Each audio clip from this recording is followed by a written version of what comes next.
aujourd'hui, on va réfléchir sur un thème d'actualité que c'est la théorie de l'évolution.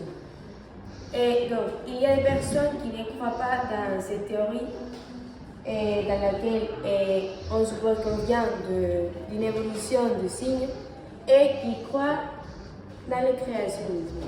C'est-à-dire, on vient de divine et que nous sommes ici par Dieu. Pour commencer, ma collègue Paula et moi allons parler de Darwin, comment il a réformé la théorie de Lamarck, y compris la sélection naturelle.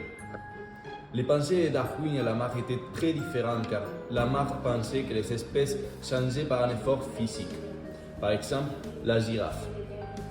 On pensait que cet animal gigantesque avait allongé son cou de génération en génération faisant un effort pour atteindre les feuilles des arbres.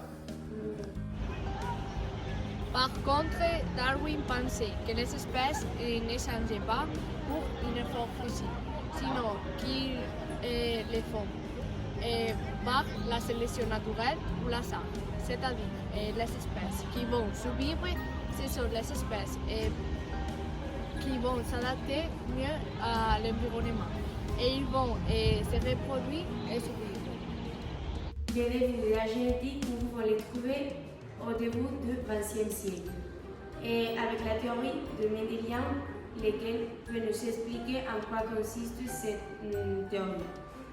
Et il a été publié en 1865, mais personne ne savait rien de cette théorie jusqu'à 1900.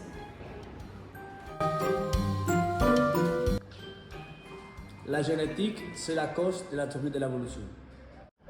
On peut voir clairement que les gens partagent au moins un 7% avec toutes les espèces que nous connaissons actuellement. Et je vous pose un exemple pour vous. Et les gens partagent avec les bactéries les 7%.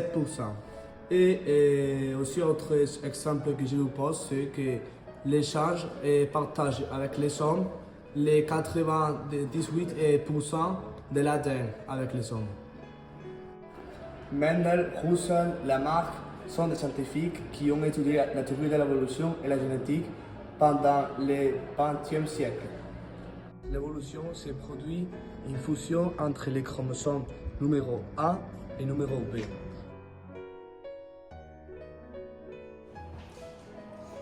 Et une des preuves qui peut nous aider à confirmer la théorie de l'évolution, c'est le thème des fossiles.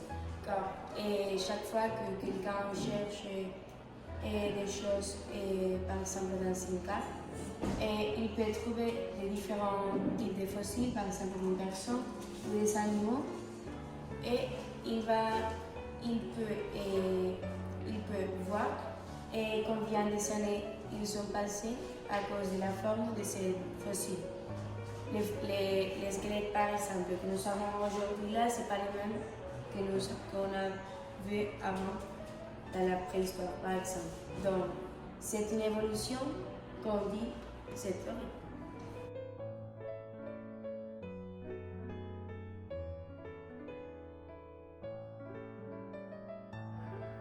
D'autre part, on a également vu que cela dépend beaucoup de la soif d'apprentissage des gens.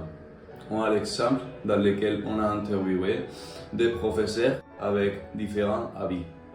C'est-à-dire, cela dépend pas seulement de l'environnement dans lequel il a grandi, ça dépend aussi de la curiosité et des informations qu'il a obtenues dans sa vie.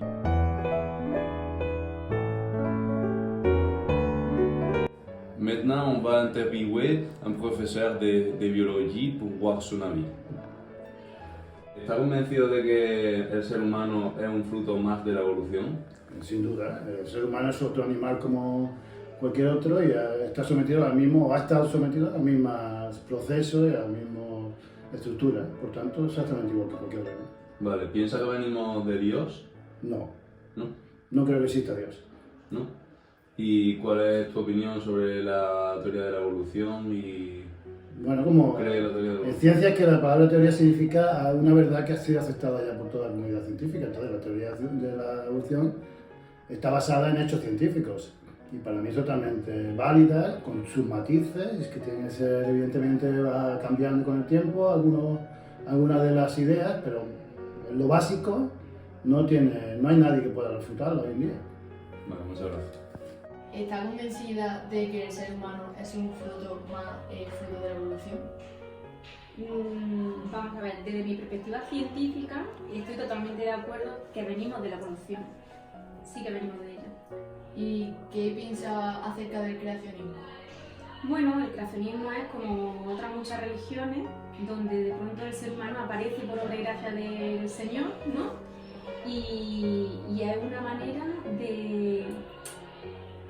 No sé, yo pienso que es un poco una manera de estar dándole gracias siempre a aquello que nos ha creado, ¿no? Es como esa forma de tener al ser humano agradecido a eso. Por lo tanto, usted está a favor de la teoría de la evolución, ¿no? Yo estoy a favor de la teoría de la evolución.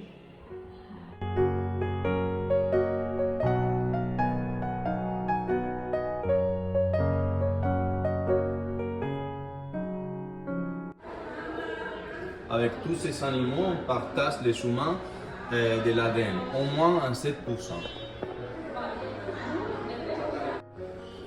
Ici, nous pouvons voir l'exemple des squelettes et des fossiles.